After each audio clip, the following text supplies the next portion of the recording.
Boleh kita nanya ke ini Ustadz ya, program kerja nih Ustadz. Keseharian yang ada di Jabal Quran ini karena kan namanya itu Gunung Al-Quran ya, Jabal Al-Quran. Gimana tuh Ustadz program kerjanya? Kalau program santri itu kita bangunin 3:30 pagi. Dimulainya 3:30? Ya, 3:30 pagi dibangunin. Ada yang kan jam 4.10, jam 4.12 ya. Jadi mereka tahajud 2 atau 4 rakaat, witir 3 rakaat. Setelah itu mereka nunggu. Alhamdulillah ini tahun kedua ini semangat mereka belajar lebih banyak. Jadi alhamdulillah selesai saya sholat witir tuh saya lihat keliling-keliling. Itu anak-anak itu habis sholat tahajud, sholat witir tuh sudah belajar sendiri. Sudah buka kitab, nulis. Iya, sudah mulai. Kalau dulu itu masih paksa. Alhamdulillah sekarang tuh semangat belajarnya tinggi. Lebih tinggi daripada tahun sebelumnya. Jadi mereka bilang ada tugas ngerjain insya atau ngafal. Alhamdulillah semangat belajarnya tuh hidup. Iya, semangat belajarnya hidup. Dan sholat berjamaah, selesai sholat berjamaah itu setor hafalan. Sampai 6:30. Hafalan Quran. Iya, hafalan Quran, hafalan baru. Jadi setor 6:30. Itu 6:30 itu tapi karena kamar mandi kita 3. Jadi kan santrinya 26 yang laki, 26 santri hanya 3 kamar mandi. Ya Allah. Jadi satu orang kurang fasilitas 8. Satu kamar mandi ganti 8. Kan nggak mungkin kalau nunggu 6:30 baru mandi bareng semuanya nggak cukup. Jadi selesai subuh kamu mandi dulu 3 orang. Datang 3 kamu mandi 3. Nah, kayak gitu gantian. Subuh sudah ada gantian mandi 3 orang. Kalau yang sempat mandi sebelum subuh mandi, tapi kebanyakan mandi setelah subuh langsung mandi gantian 3 orang. Jadi saat 6:30 selesai, itu tinggal sedikit yang belum mandi. Tidak menghambat Ustaz. Tidak menghambat. Kurangnya fasilitas gak menghambat. Enggak, jadi kita bisa atur kan mandi lah ya. Jangan lebih dari 5 sampai 7 menit. Jangan sampai 5 menit dah cukup. Mandinya fokus, jangan ngobrol, fokus. Ngambil kau gayung langsung pergi kamar mandi. Harusnya saya tinggal 5 menit saja langsung balik sini. Jadi di kamar mandi jangan melamun dulu langsung mandi. Kalau saya hitung Pak. Kalau ini melambat panggil itu. Panggil si fulan itu, dia kelamaan di kamar mandi. Bapak tunggu di musola. Jadi gak mengganggu alhamdulillah. Subhanallah. Terus habis itu store sampai 6:30, tapi kadang sampai jam 7, kadang sampai 7:30. Iya. Hafalan tuh ya. Ya, tapi kalau 6:30 yang sudah setor tuh boleh pergi sudah. Nah, nanti mereka akan setelah 6:30 mereka akan bersih-bersih. Yang belum mandi. Nah, jam 7 itu mereka sudah mulai sarapan. Jam 8 itu sudah kelas dimulai. Ya, seperti tadi ya sarapan ya Allah. Iya, jam 8. Jam 8. Nah, itu kita itu pagi sampai siang duhur itu 3 pelajaran, bahasa Inggris, kitab, bahasa Arab. Jadi ini setiap hari nih, bahasa Inggris setiap hari. Iya. Kitab tadi pakai bahasa Inggris, bahasa Arab. Ya, memang kita practice English. So every student should practice English here. So saya selalu bilang, practice your English. Practice your English. Knowledge without practice is nothing. So you learn English, but you don't speak English, you don't write English, you get nothing. Kamu gak dapat apa-apa. Hanya sekedar tahu aja, pernah sekolah. Nah, kamu harus bisa nulis, bisa writing, speaking, kemudian listening. Saat kamu dengar orang ngomong English, kamu paham. Jadi santri itu bukan cuma speaking kayak tadi tuh, Ustaz. Writing sama. Iya, jadi Sabtu itu mereka ngumpulin insya bahasa Arab, setengah halaman minimal. Minggu mereka ngumpulin writing setengah halaman juga wajib karena memang fokusnya bahasa sini juga. Iya. Jadi pagi belajar bahasa Inggris, terus bahasa Arab, kitab, jadi 3. Jadi pagi jam 8 sampai adzan duhur 11:30 itu dibagi 3. Bahasa Inggris, kitab, bahasa Arab. Bahasa Arabnya ini fokus masih pada metode saya adalah santri itu bisa muhadasah dan insya dulu, bisa ngomong dengan bisa nulis dulu, baru nanti mempelajari tata bahasa. Nah, jadi mereka ternyata saat belajar tata bahasa, iya pernah dengar Babang ngomong kayak gini, pernah dengar ngomong, jadi lebih mudah untuk paham. Itu kan metode kan beda-beda. Nah, terus kalau kitabnya gantian takrib, kemudian untuk fikihnya kita belajar takrib, untuk tauhidnya aqidatul awam, terus untuk tajwidnya tufatul atfal, untuk akhlaknya tanbihul muta'alim. Ini yang tahun pertama. Sekarang yang tahun kedua itu yang tajwidnya Jazari. Ada peningkatan. Iya. Kalau fikihnya tetap takrib, cuma dulu kita taharah, sekarang sudah kita shalah. Gitu. Babnya sudah kitabnya pindah. Tapi kalau untuk tauhid kemarin Aqidatul Awam yang tahun kedua, sekarang Khadidatul Bahiyah. Tapi itu berdasarkan kemampuan, walaupun tahun kedua itu bukan setahun di sini, bukan. Tahun itu berarti ikut kemampuan santri. Bukan tahun dia naik kelasnya adalah pemahaman, bukan berdasar waktu berarti. Jadi saat dia ujian lisan, ujian tulis, semua pelajaran di sini ada ujian lisannya, semua pelajaran. Jadi semua saya enggak. Subhanallah ya. Apa namanya? Contoh kita ujian Aqidatul Awam, ditanya tentang istri-istri Nabi. Dia harus nyebutin antis ini suatin wafatil Mustafa. Terus apa kalau ditanya tentang berapa jumlah Nabi, jumlah malaikat, nazumannya apa? Mereka akan menyebut ujian lisan juga. Luar biasa. Kayak gitu. Nah, itu tauhid Khadidatul Bahiyah kalau tahun kedua. Kalau tajwid naik ke Jazariyah. Nah, kayak gitu ada. Tapi mereka saya berdasarkan kemampuan. Saya selalu bilang sama santri, kamu andai kata mampunya hanya Aqidatul Awam selama 6 tahun itu gak masalah. Jangan minder. Jangan minder karena setiap orang beda-beda. Tapi satu, betul-betul hafal dan betul-betul faham. Jangan sampai kamu pindah tapi kamu gak betul-betul hafal, gak betul-betul faham. Gak usah banyak-banyakan kitab udah. Iya. Nanti kamu saat nanti kuliah, kamu akan menemui kamu harus lebih di mana. Nah, jadi kayak gitu. Tapi kamu pondasinya harus kuat, kayak gitu. Setelah itu belajar kelas duhur. Duhur itu kita santri itu murojaah. Nah, lagi sebentar. Murojaah. Itu baru tidur siang. Jadi habis sholat duhur makan murojaah. Yang ngantuk boleh tidur. Karena kalau langsung tidur tuh gak tidur. Tapi kalau suruh ngaji dulu ngantuk langsung. Kalau habis makan suruh tidur, insya Allah main masih. Habis makan ke musola ngaji nak setengah jam, insya Allah gini dah. Bener, jadi bener, tidur bener, siangnya nyenyak.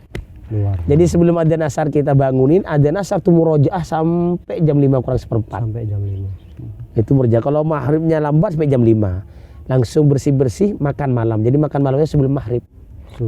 Jadi saat maghrib nanti mereka yang pengen masih murojaah, tapi mereka juga harus baca sampai 7:30 yang mau disetor besok. Subhanallah. Hafalan yang mau subuh ya, setor subuh. Iya, setor subuh. Nah, 7:30 sholat isya. Setelah sholat isya mereka akan setor mufradat dengan vocabulary. Mufradat untuk bahasa Arab. Kata bahasa Arab dan bahasa Inggris setiap hari. Semampunya. 1, 2 kita agak wajib berapa? Standar minimal. Tapi wajib store. Ya. Jadi ustadz itu akan menerima store hafalan. Sambil ditanya, kamu tugas yang lain bagaimana? Sambil ditanya. Tapi wajib setoran kosakata kayak gitu. Setelah itu tidur. Dah. Subhanallah. Nah, itu yang wajib. Kemudian untuk yang pilihan, santri itu pilihannya olahraga. Tapi saya olahraganya betul-betul pembinaan atlet. Bukan yang sekedar bukan yang sekedar aja, tidak.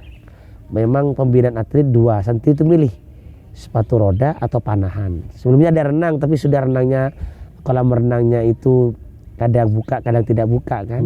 Jadi kita sudah fokus panahan sama sepatu roda. Jadi alhamdulillah karena kita fokus dan betul-betul pembinaan atlet. Kemarin kita baru pulang dari Kejuprov sepatu roda mewakili Bangkalan. Santri itu nyumbang 2 perak dan 1 perunggu di speed itu. Jadi sepatu roda itu yang bergengsi di speed, sepatu roda khusus dengan kecepatan tinggi itu speed sepatu rodanya. Itu alhamdulillah kita nyumbang 3 medali. Jadi meskipun ada kesibukan aktivitas mondok tetap bisa olahraga. Jadi kayak gini sistemnya. Untuk yang ikut klub olahraga pembinaan atlet, dia malamnya jangan sampai main-main. Setornya itu harus pertama setor mereka. Jadi kalau bukan untuk lomba, latihannya 4 kali seminggu. Jadi bukan seminggu sekali, 4 kali seminggu. 4 kali seminggu. Tapi kalau sudah mendekati lomba itu setiap hari. Jadi mereka yang ikut lomba atau ikut klub wajib setor pertama saat hafalan Quran.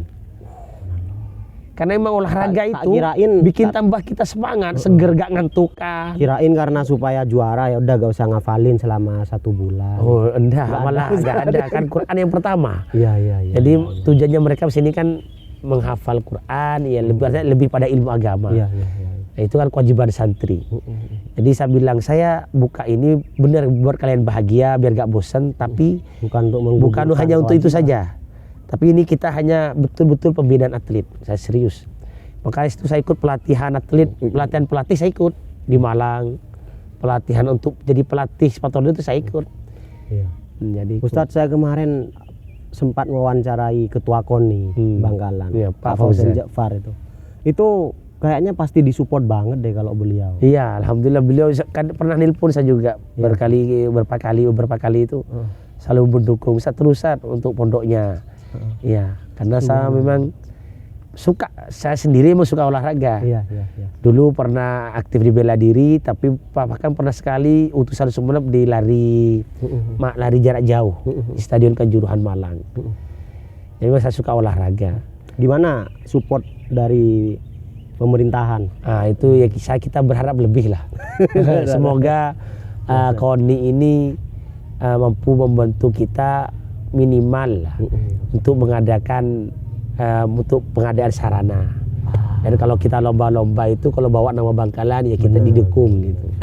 Karena kemarin itu memang kita bawa nama Bangkalan, bukan bawa nama pondok. Bukan nama pribadi pondok. Iya, gak ada, memang bawa Bangkalan. Daerah, subhanallah. Bawa nama Bangkalan, alhamdulillah. Ini nanti insya Allah tak kirimkan ke Kak Fauzan.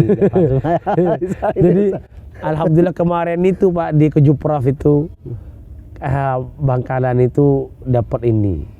Maksudnya itu dari teman-teman sang pelatih sepatu roda itu dapat jempol lah. Kemudian bisa mulai bersaing. Subhanallah. Nah, sebelumnya tuh kita pulang datang nggak bawa medali. Datang pulang nggak bawa. Alhamdulillah kemarin dari santri 3, kemudian dari atlet Flash itu klub Flash sepatu roda Bangkalan juga 1. Alhamdulillah sudah rutin sepatu roda ini bawa medali. Setiap ikut kompetisi Bangkalan sudah pulang bawa medali. Kalau dulu kita masih belajar, ikut kalah masih. Kalau sekarang alhamdulillah pulang bawa medali. Alhamdulillah semoga dapat dukungan dari potensinya sangat besar untuk mengharumkan nama daerah. Pasti besok ini santri lomba panahan di Bangkalan. Alhamdulillah. Saya aktif terus Ustadz ya. Aktif, saya selalu searching. Lomba panahan, searching. Lomba pidato gitu. Lomba bercerita bahasa Inggris, bercerita bahasa Arab, saya cari terus. Saya suka, saya kirimkan anak. Saya selalu bilang, kalian kalau punya ilmu tapi mentalnya tidak bagus, mentalnya ciut, manfaatnya sedikit. Nggak seneng kompetisi itu malah nggak bagus. Manfaatnya sedikit. Tapi kalau kalian punya ilmu dan mentalnya kalian bagus, seneng tarung, percaya diri, nah itu insya Allah kalian manfaatnya lebih besar. Tapi ingat hatinya itu harus tawadhu kata saya. Tapi harus percaya diri. Disampean tetap suntikan tuh semangat kompetisi itu saat ya bersaing. Gitu. Karena saya dulu bawa, karena kalau orang tua ikut anak, murid mungkin ikut guru. Iya. Dari dulu di pondok memang selalu ikut lomba. Keren banget. Selalu ikut lomba. Kiai yang terbuka terhadap lomba. Selalu. Alhamdulillah. Selalu ikut lomba waktu di pondok. Ustadz, ini saya punya pertanyaan personal nih. Iya. Gimana kesan sampean pribadi 2 tahun di pedalaman setelah semua yang sampean alami? Kesan pribadi saya semakin mantap untuk terus berjuang. Semakin mantap malah kan? Berarti semakin bahagia sama ini. Kenapa? Karena ternyata tambah lama tuh hujannya tambah banyak. Bukan tambah gak ada hujan, hujannya tambah banyak. Oh ini berarti tambah mantap. Kalau gak ada hujan berarti ada ini, apa ini kok gak ada hujan? Ini kok hujannya tambah mantap ini. Berarti tambah mantap, tambah yakin. Nah, jadi kalau enak itu kan nggak perlu dipikirin. Enak itu yang mudah-mudah itu kita nggak perlu pikir, insya Allah kita bisa lewati. Tapi saat banyak sesuatu yang tidak mudah, kesusahan, kita anggap itu sebuah kenikmatan. Itu yang membuat kita semakin yakin. Boleh spill tantangan-tantangan yang mungkin sampean lalui, alami akhirnya selama di pondok ini, yang kata sampean tadi semakin banyak, semakin sampean mantep gitu kan. Terutama masalah kesabaran. saya dengan keluarga inti ini bagaimana sabar dan solid. Itu yang ujian paling besar. Ujian yang paling besar tuh saya dan keluarga inti ini bagaimana solid sebagai sebuah tim, istiqomah, sabar di pondok ini. Itu ujian yang paling besar. Ya namanya rumah tangga kan ada saja. Iya Ustaz. Keperluan, kebutuhan, kemudian apa namanya itu ya hal-hal lain, urusan rumah tangga. Itu jangan sampai pondok ini jadi korban. Bagaimana apapun itu, ada apapun yang terjadi, pondok ini tetap harus utuh.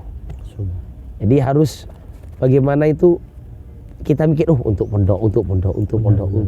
Itu kadang ujiannya banyak Supaya pondok tetap jadi prioritas utama. Nah, itu ujiannya banyak itu. Ujiannya banyak di situ. Ujian seorang kiai itu Ustaz. Ujiannya banyak itu. Itu paling besar. Nah, kalau kemudian setelah kita tambah berjalan, itu kadang keperluan itu kan tambah besar untuk operasional pondok. Sedangkan bayar santri sini kan hanya bayar uang makan dengan hanya bayar uang pendidikan 50.000. Jadi 400.000 sebulan, makan 3 kali sehari, uang pendidikan. Sedangkan guru kita itu 4 dan mereka guru-guru profesional. Makanya hasil didikan Jabal Quran itu dapat dirasakan betul oleh wali santri. Karena gurunya memang kita serius dan juga bisyarahnya bulanannya itu kita juga serius gitu. Selain operasional itu banyak. Kemudian kita perlu pembangunan apa. Kadang mikir ya Allah dapat dari mana juga ya Allah. Tetapi saya dengar ada program beasiswa juga di sini. Nah, iya, saya sama mama tuh sama saya kan santri di sini manggil saya baba, ke istri manggil mama. Kita tuh komitmen bikin pondok pesantren yang betul-betul fasilitasnya lengkap ke depannya, tapi bukan hanya untuk orang kaya, tentu semua. Jadi yang apa namanya tuh orang yang sekedar mampu bayar sedikit tetap mampu. Kalau anaknya nggak mampu dan betul-betul mondok, tapi sarannya betul-betul mondok. Ya, kadang kalau gratisan betul. Orang enteng. Itu jadi masalah juga. Sebenarnya gratisan itu ada nggak bagusnya juga. Ada nggak bagusnya. Enteng. Oh, cila gratis. Ambu. Kayak gak ada beban, pengen berhenti sembarangan, nggak bisa. Sekarang kita sudah ketat. Kamu ada komitmen nggak mondok 6 tahun sampai selesai? Bukan hanya sekedar nggak mampu, komitmennya paling penting. Ini. Iya, komitmennya. Kebetul nampak serius, kita teliti dulu, kita pelajari dulu anaknya, nah, baru kita kasih bantuan. Baik itu dibebaskan biaya pendidikan atau dibebaskan biaya makan atau dikurangi biaya makan yang bayar separuh. Atau full semuanya gak ada biaya makan dengan biaya pendidikannya gratis. Itu nanti kita akan pondok yang menentukan kebijakannya. Luar biasa. Tapi pengen kita fasilitas pondok ini lengkap. Makanya saya bangun asrama. Sekarang ngebangun asrama itu sama saya di apa namanya didak sama dulu bahasa Indonesianya itu. Ya kita cor-coran itu sebagai bentuk keseriusan. Alhamdulillah yang dilpon ini banyak puluhan. Tapi tidak tahu mereka benar-benar memondok atau enggak, itu Allah alam bisawab nanti setelah kenaikan. Tapi yang minat, yang memondok ini santri baru itu puluhan. Alhamdulillah. Dari yang satu tadi yang diajak dari. Iya, kemarin saya mampir di rest area. Iya. Terus mampir di rest area, saya bawa santri kan makan di rest area. Ustadz, ini yayasan pondok pesantren. Pondok pesantren. Oh, pondok pesantren. Ini dari mana Ustadz? Dari Probolinggo, ikut lomba sepatu roda. Main sepatu roda juga Ustadz. Akhirnya saya cerita tentang pondok Jabal Quran. Saya kirim videonya, kan dia tertarik berminat. Dia langsung bilang, Ustadz saya mantap ingin mondokkan anak saya di sini. Semoga anak saya mau katanya. Bilang ya alhamdulillah itu. Bismillah Ustadz saya mondokkan anak saya di sini. Semoga anak saya kalau anak saya mau, saya pondokkan di sini Ustadz. Oh iya Bu, gak usah dipaksa kata saya anaknya, Bu kasih pilihan. Nah jadi biar apa namanya itu mondoknya nanti betul-betul betah. Langsung tapi terketuk hatinya. Iya, jadi ngobrol dengan video muhadharah latihan pidato. Saya kira oh ya setiap malam Minggu itu kita ada muhadharah latihan pidato. Nah, tentu kayak dialamin tuh sama. Supaya bisa public speaking santri-santri. Iya. Jadi alhamdulillah kemarin ketemu itu. Jadi yang mau mondok, minat yang mondok sini alhamdulillah itu banyak. Alhamdulillah. Kemarin wali santri datang lagi, Ustadz ini ada tetangga saya 3. Wali santri itu hampir semua wali santri ini datang ke saya cerita akan bawa kalau nggak temennya saudaranya. Alhamdulillah. Hampir semua wali santri. Berarti memang karena memang sangat positif ini. Iya, alhamdulillah. Ini ada satu wali santri kalau pulang itu ngomong bahasa Inggris, kebetulan orang tuanya pintar bahasa Inggris. Oh, Bisa bahasa Inggris lah orang tuanya. Dia selalu praktis Inggris. Subhanallah. Terus datang iya, berketemu karena udah biasa mungkin praktis Inggris. Kata saya ditanya, ini kok bisa ngomong bahasa Inggris di mana katanya? Katanya anak sampai pun ditahfidz. Oh iya tahfidznya tapi juga belajar yang lain. Iya. Oh ya alhamdulillah katanya. Tanpa menggugurkan yang lain. Iya. Tapi tahfidz. Berarti sebenarnya begini Ustaz, saya dapat banyak ini dari masyarakat tuh. Katanya pondok Jabal Quran ini fokusnya ke akhlakul karimah atau tahfidznya atau bahasanya atau ya semuanya Ustaz. semuanya, Ustaz. Tapi Jadi- kalau fokus utamanya apa kalau sebenarnya gini, di Ustaz. sini Ustaz? Yang dimaksud fokus utama itu artinya yang paling banyak diajarkan ke santri waktunya itu memang Al-Quran. Tahfidznya berarti. Nah, Ustaz. paling banyak. Mm-mm. Paling banyak Al-Quran. Tapi juga belajar banyak lain. Belajar banyak maksudnya tuh tapi tidak banyak banget. Kita batasin. Makanya kitab itu kita hanya ajarkan tauhid, fikih, tajwid, akhlak. 4 saja. Tauhid, Masih 4. fikih, tajwid, Akhlak itu saja 4 dulu. Iya, 4 saja kita kuatkan ini. Luar biasa. 4 saja kita batasin. Kemudian bahasa Arab dengan bahasa Inggris. Nah, itu. Tapi yang paling banyak memang Al-Quran. Iya, iya. Paling banyak waktunya untuk Al-Quran. Dalam setiap Nah, hari itu ya ya. tetap Al-Quran. Kalau akhlak itu lebih kita pada karakter. Ya santri datang kadang ke akhlak sini. itu kan tidak secara langsung Iya, diajarkan gitu Ustaz. daripada karakter kita kasih pemahaman betul-betul paham, kasih contoh. Datang ke sini suka ngomong tinggi sama orang tuanya, malas bantu orang tuanya, itu rata Pak. Suka main handphone, punya dunia sendiri. Alhamdulillah pulang mondok, rajin bantu orang tua, Luar biasa. hormat banget sama orang tuanya, nunduk sama orang tuanya. Karena pendidikannya karakter tiap hari itu Ustaz, Iya, yang kasih betul. contoh itu. Dan saya dengan itu selalu ke kamar santri, selalu masuk ke kamar santri. Ya karena semoga walaupun pondoknya besar saya tetap seperti itu. Iya, Ustaz. Nah, jadi selalu berada di tengah-tengah santri. Jadi kita ini makan ya yang dimakan santri. Ya subhanallah. Tidak ada Saya perbedaan. bilang sama keluarga itu wanti-wanti, walaupun suatu saat Allah bukakan rezeki untuk keluarga saya, jangan sampai rumah kiainya tuh lebih mewah dari asrama santri. Jangan sampai, paling banter ya sama lah. Jadi prinsip udah Iya, kesederhanaan, Ustaz. jangan sampai kiai yang di Jabal Quran ini, kiai-kiainya jangan sampai makanannya beda dengan santri. Saya udah bilang sama santri, nanti kalau bapak meninggal, saya bilang lagi, jadi sekarang ya, biar ini pondok ini jalannya itu tentram aman, kalian tuh boleh ngeritik sama kiai penerus baba. Ke baba juga sama, tapi tulis dengan bahasa yang sopan. Iya, iya. Kata baba Pak Kiai, nah itu baba berarti pendiri pengasuh, nah. Kata baba Pak Kiai makanannya sama dengan santri. Tapi boleh, pengen apa boleh, tapi jangan masak lain. Masak yang sama dengan santri. Karena gini, itu saja. Kalau coba makan enak itu, ya antar masyarakat tuh tak yabi. Iya. Apalagi mau masak masakan lain, ya nggak sempet iya. juga. Masyarakat sudah bawa makanan. Aduh kata saya, apalagi lebih yang tisah. Aduh menunggu teeren kayak Allah, tarang korang. Kalau coba makanan itu gak kurang. Dianterin, buah-buah terbaik diantar ke pondok. Pak Kiai gak bisa bantu, Pak Kiai cuma ada ini dianterin makanan, selamatan, rebe dianterin ke pondok. Luar biasa. Iya. Dan kita kalau selama masih bisa dibagikan ke santri, kita bagiin ke santri semuanya. Jadi gak ada privilege buat pengasuh. Iya, Pondok apa pesantren namanya Jabal gitu Quran, Pak. ya. Karena saya ingin tuh santri itu kayak keluarga. Ya, Jadi santri itu kayak keluarga, kayak orang tua sendiri gitu. satu rasa gitu. Jadi walaupun mereka hormat banget sama saya, cuma suka curhat sama saya. Apalagi kalau ke mama itu santri-santri perempuan, antri yang mau curhat. Tapi tetap Karena nggak ada hormat. gapnya itu. Oh iya, hormat banget sama mama. Tapi mereka merasa enak gitu, merasa nyaman. Luar biasa. Merasa nyaman dengan mama, merasa nyaman dengan saya gitu. Sampean sudah berhasil membangun lingkungan ini Ustadz ya, setidaknya dalam beberapa tahun ini, dan dari yang sampean sampaikan tadi itu progresnya sangat bagus, dan sayang sekali kalau ini tidak berkelanjutan. Nah, ya. Saya doakan semoga ada pertama, semoga saya sabar, istiqomah sampai akhir hayat saya, dan setelah meninggal saya itu generasinya lebih baik dari saya. Kalau dalam konteks support Ustadz, yang paling sampean butuhkan ya, support untuk bisa akhirnya jenjang ini ya, keistiqomahan ini berlanjut, itu dalam hal apa yang paling sampean?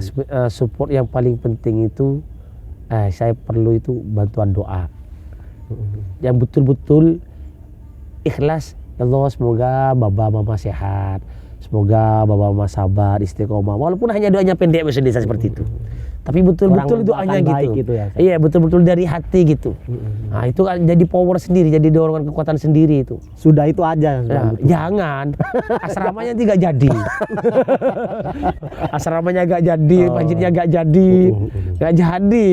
Nah, support positif dari banyak pihak. Dari kalau ada yang bisa dibantu lebih, ya alhamdulillah. Nah, Ustadz ada bisa satu semen satu sak, ya alhamdulillah. Bisa 10 sak, alhamdulillah. Karena kan tidak bisa dipungkiri Ustadz ya, semakin banyak santri. Iya, semakin banyak butuh fasilitas apa semuanya. Itu, tapi yang paling penting tuh kerasa loh. Kalau kita tuh, saya sendiri merasa ya Allah alhamdulillah yang doakan itu lain. Iya. Doa-doa yang betul-betul tulis hati itu kalau didoakan, saya selalu kadang datang wali santri, saya laporan gitu, Ustadz, Ustadz semenjak anak saya mondok tuh saya selalu doakan sampean gitu, semoga sehat. Jadi saya terharu gitu. Jadi ini dia buat dorongan saya gitu. Iya. Jadi semangat gitu. Semoga sampean sehat Ustadz, terus Ustadz gitu. Ada selalu datang wali santri, Ustadz ki, atuh sampean tuh anak apa Ustadz? Saya doakan sampean terus. Anak saya alhamdulillah mondok ada hasilnya Ustaz. Terus tapi saya takut sampai mati muda Ustaz.